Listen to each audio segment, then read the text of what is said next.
జరుగుతున్నటువంటి అన్యాయాన్ని చూసాం. లారీలన్నింటినీ ఆపాం, కేసులు పెట్టించుకున్నాం. అనేక రకాలైనటువంటి ఇబ్బందుల కారణంగా గ్రీన్ ట్రిబ్యునల్ లో ఆనాడు భారతీయ తరఫున మేము పోరాటం చేస్తే భారతీయ జనతా పార్టీని ప్రతి నిరంతరం దగ్గరుండి ఎన్నికల్లో భారతీయ జనతా పార్టీని మర్చిపోయి కంప్లైంట్ చేసినటువంటి పరిస్థితిని చూసాం. తల్లి, మీ విధులకు ఆటంకం కలిగిస్తున్నామా లేకపోతే మీకు వచ్చే నిధులకు ఆటంకం కల్పిస్తున్నా? సెలవు తీసుకుంటున్నాను.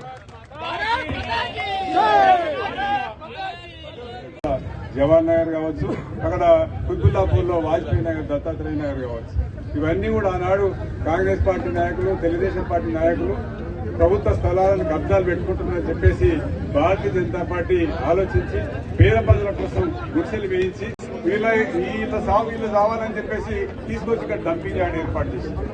అది కూడా రాష్ట్ర ప్రభుత్వం యొక్క ఆధ్వర్యంలో.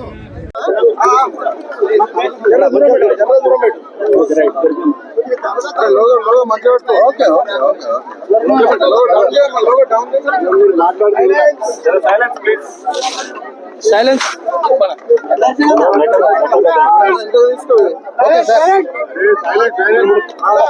హైదరాబాద్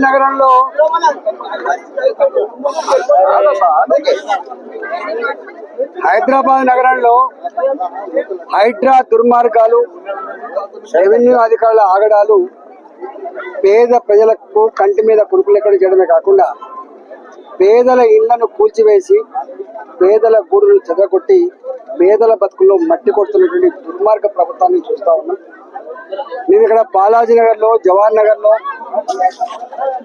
అరుంధతి నగర్ లో హైడ్రా వాళ్ళు రెవెన్యూ అధికారులు 30 ఏళ్ల క్రితం 40 ఏళ్ల క్రితం కట్టుకున్న గుడిసెలు కావచ్చు, రేకుల షెడ్లు కావచ్చు, ప్లాస్టిక్ షీట్ల కింద జీవించే వాళ్ళు కావచ్చు, వాళ్ళ భూమి 30 గజాలు, 40 గజాలు, 50 గజాలు, 60 గజాలు చిన్న అంటే పొట్ట చేత పట్టుకొని కూరగాయలు అమ్ముకొని పండ్లు అమ్ముకొని ఇళ్లలో పనిచేసుకొని బతికేటువంటి కుటుంబాలు ఇవాళ కొంచెం ఓ 1,00,000 రూపాయలు 2,00,000 రూపాయలు సంపాదించుకొని చిన్నపాటి రేకుల షెడ్ వేసుకుందామన్నా, రేకుల షెడ్ తీసేసి ఒక స్లాబ్ వేసుకుందామన్నా కూడా గద్దల్లా వాలిపోయి లంచాలు కనుక ఇవ్వకపోతే, లంచాలు ఆ 30 గజాల నుంచి 60 గజాల భూమిలో ఇల్లు కట్టుకుందామంటే 4 లక్షల రూపాయలు 5 లక్షల రూపాయలు లంచం ఇవ్వకపోతే కాంప్లైంట్ రూపంలో ఇచ్చి కూలగొడుతున్న దుర్మార్గాలు చూస్తా ఉంటాం.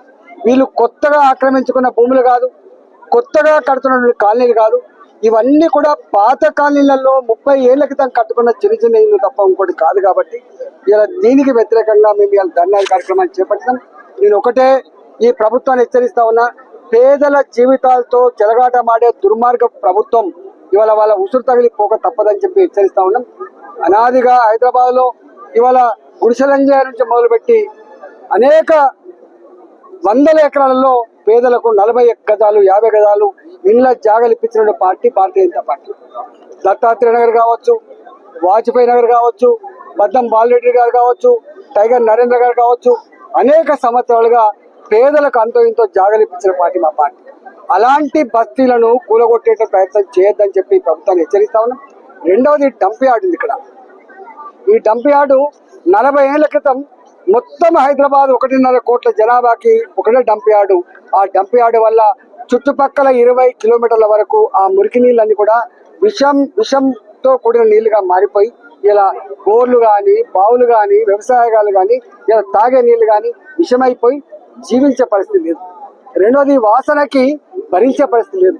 ఇక్కడ ఆ డంప్ యార్డ్ తో వచ్చేటువంటి పురుగులు, కీటకాలు వాలిపోతే మొత్తం దురదలు వస్తా ఉన్నాయి.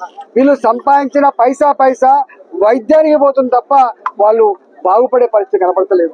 ఇక్కడ దవాఖాన సౌకర్యం లేదు, ఇక్కడ స్కూల్ సౌకర్యం లేదు, తాగే నీళ్ళ సౌకర్యం లేదు, రోడ్ల సౌకర్యం లేదు, ఇక్కడ ఇవాళ డ్రైనేజ్ వ్యవస్థ లేదు. ఇక్కడ వాళ్ళ వైపు కన్నెత్తి చూసిన పాపాన పోలేదు. కొద్దిమంది బ్రోకర్లు, కొద్దిమంది నాయకులు పెద్దవాళ్ళు అవుతున్నారు తప్ప పేదవాళ్ళ బతుకులు మాత్రం మారట్లేదు. కాబట్టి నేను ప్రభుత్వాన్ని హెచ్చరిస్తా ఉన్నా, పిచ్చి వేషాలు బంద్ చేసి వాళ్లకు గతంలో అనేక మందికి దీన్ని గ్రామఖండంగా గుర్తించి పట్టాలు ఇస్తామని చెప్పిండ్రు, 6,000 మందికి ఇస్తా అని చెప్పిండ్రు, జీవో నంబర్ 58 కింద ఇస్తా అని చెప్పిండ్రు. ఇప్పటికి కూడా వాళ్ళ ఉసురు పోసుకున్నారు. కాబట్టి తక్షణమే ఈ కూల్చివేతలు ఆపాలని, వాళ్ళ ఇళ్లకు వాళ్ళకు పట్టాలు ఇవ్వాలని చెప్పి నేను డిమాండ్ చేస్తున్నా. లేకపోతే ఈ ప్రభుత్వం భరతం పట్టడం కోసం ఉద్యమం బాట పట్టక తప్పదని చెప్పి హెచ్చరిస్తా ఉన్నాం. అదేవిధంగా డంప్ యార్డ్ కూడా ఈ జిహెచ్ఎంసీలో మొత్తానికి ఒకటే డంప్ యార్డ్ కాకుండా జనావాసానికి దూరంగా 50 కిలోమీటర్ల దూరంలో 4 దిక్కుల 4 డంప్ యార్డులు పెట్టి బాలాజీ నగర్ డంప్ యార్డ్ని శాశ్వతంగా ఎత్తాలని చెప్పి మేము డిమాండ్ చేస్తా ఉన్నాం. ఇక్కడి కాలనీలకి రోడ్ల సౌకర్యం కానీ